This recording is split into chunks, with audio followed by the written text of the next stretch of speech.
Welcome to episode 6 of life with no hopes.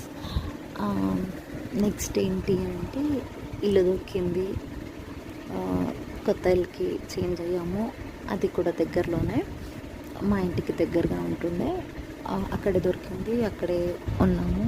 నాకు class గుర్తులేదు, 5th or 6th, I'm not sure. ఉన్నాము. Then okay, everything was fine. School మంచిగా జరుగుతుంది, tuition బాగుంది.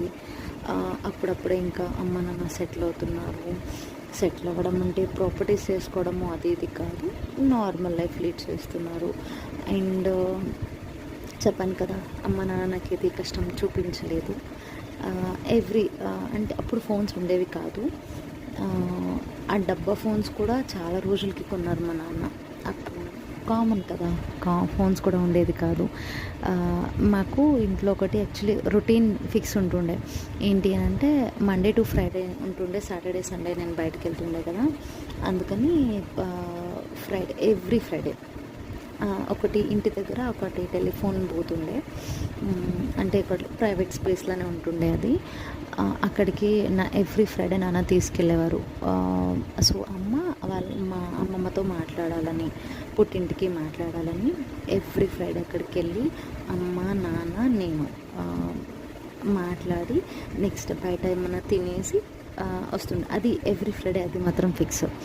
మళ్ళీ in case నేను చెప్పాను కదా, సాటర్డే సండే నేను నాన్నమ్మ వాళ్ళ ఇంటికి వెళ్తుండే అని. సో నేను వెళ్తే అమ్మ నాన్న నన్ను వదిలిపెట్టి ఎక్కడికి వెళ్ళరు. అంటే వీకెండ్ కదా, బయటికి వెళ్దాము అనే థాట్ వాళ్ళది కాదు. నేను ఉంటే వెళ్ళాలి, లేకపోతే లేదు. అది నన్ను వదిలి ఎక్కడికి వెళ్ళేవారు కాదు వాళ్ళు.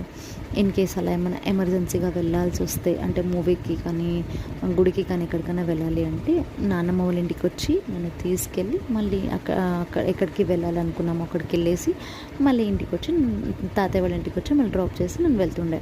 సో నన్ను వదిలి వాళ్ళు ఇప్పటికీ కూడా ఇంత ఏజ్ వచ్చినా కూడా అమ్మ నాన్నను వదిలి వెళ్ళాలంటే actually they will think twice అనమాట.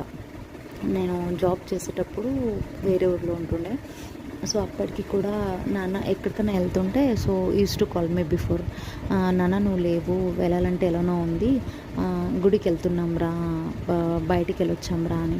అండ్ చాట్స్ కూడా ఎక్కువ తినరు వాళ్ళు. బయట first of all food prefer చేయరు. అంటే నేను లేకపోతే వాళ్ళు బయట తినరు. మూవీస్ కూడా చాలా అంటే చాలా తక్కువ. నేను ఉంటే వెళ్ళేది, లేకపోతే లేదు.